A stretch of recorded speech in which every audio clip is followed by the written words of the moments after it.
محمد وعلى آله وصحبه وسلم. marka koowaad waqti lama haysto waxaan rabaa inaan soo fududeeyo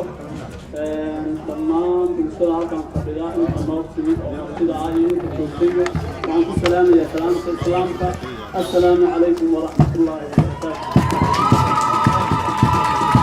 wabarakaatuh. waxaan rabaa inaan halkan ka soo gudbiyo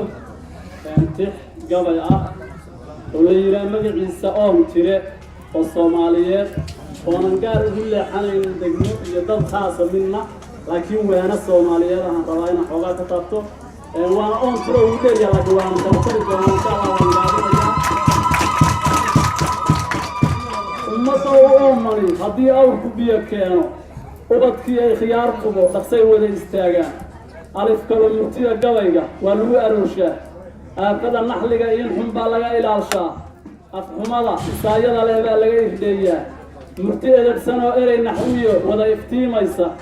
imaam gabay agaasimi jiro uduga tuuraaya abtirsiiyo dhaxal oday leh baa aaminaad mudan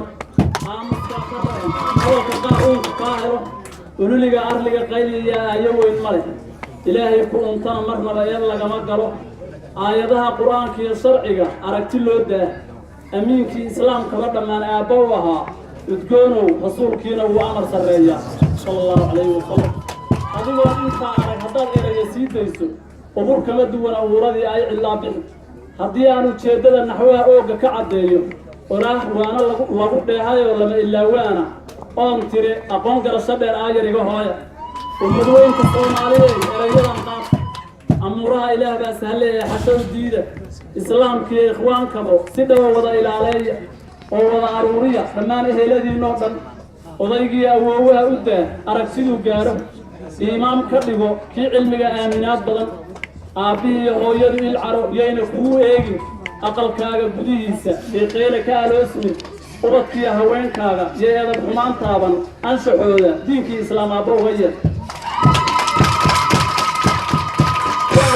akhlaaqdii sharciga ugu dhexaadkii iimaan male rasuulkaana yidhi daris mid aabiyeysta asagana albaabkiisa iyo erey xun kaa gaari abuumaha dhaqaalee ilaah yaa amaal gude asxaab waxaad ka dhigataa ninkii kuwaad khayr ku aragtaa adduunkaanu waa beri dhaxmi aakhirada fiirsha ilaahay ka baqa yaan ibliisina ahlulkeeni afarta adweyn garashadii soo agaasimeydha afar kalena waa oon tire aayar iga hooya haddii ay istaamili lahayd ummadda Soomaali ulul amarka madaxda hadday wada adeecaan arligiiyo dalkoodana hadday wada ilaashaan amiirkii la doortana hadday amar ka qaataan afxumada qabyaaladi haddii ciidda lagu aaso inay hebelka qoloqolo hadday amasku tuuraan ahbalkiiyo shisheeyaha hadday dhacan ku oodaan awood dowladnimo sida dhabta ayaan arki lahayn oo afrikana anaa u noqon lahaa aarka lagu faano odayaartii xukuumadii hadday agabka dhowraan ummadana cadliga iyo sinaan amar u taag ummadana cadliga iyo sinaan udub u taagaan awood sare maxkamadii hadday ay xashada dhowrto amarkana hadday ay xashada diidda amarkana ku fuliyaan xaqii aayaddu u sheegtay awla baarlamaankii haddii uu axdiga dhowro afdukaanle laga waayo iyo ruux la iibsado askartii la aaminay haddii ay ololo qaado arligana u diidaan dhib iyo eedan xumaan oo dhan shacabkana asluub iyo hufnaan ugu adeegaan awood dowladnimo sida dhabta ayaan arki lahayn oo afrikana anaa u noqon lahaa aarka lagu faano baddaan aynigeedaba ayada aanu madihaysan weliyada aroorahayo oo uun ku wada yaabay cimilada arooriya habeen wada ilayska oon iyo kulayl aan lahayn barafka aafaysan istireexa ciidda ah oo aan la amakaagnay ardadaa ilaah suubiyeedkii ayaan badana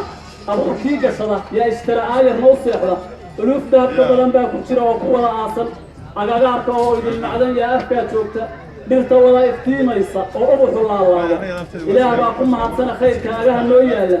eygiya shisheeyuhu dalkan yay u ololaan amxaaradiyo gaaladu asaga yay u ordaayaan ingiriisku wuxuu doonayaa inuu ataagaa amisoonta joogtaa ayaga yay u ileeyaan haddii laga ilaasho dhibkaa hoos u wada eegno awood dowladnimo sida dhabta ayaan arki lahayn oo afrikana anaa u noqon lahaa aarka lagu faano haddii aan adduunyada dhaqni awrka raranayno على لجيلي هذا هو الكمالين أرضاقي بنانك بعدي أي وليس أنا تعانا هذا أقل كنوتاو أرجع الله ذي أنا هذا أصفراعينه أجعل كسوق أنا هدوب الأردن أو السنة إنه هذا الله على روريسه تديه عبارنا هذا هو الأروسين أروس باقي وين هذا أريد أقنعه أولاد أردنه سيدا دفع يا أرسل عينه أفريقيا أنا أقول الله أعطي الوفان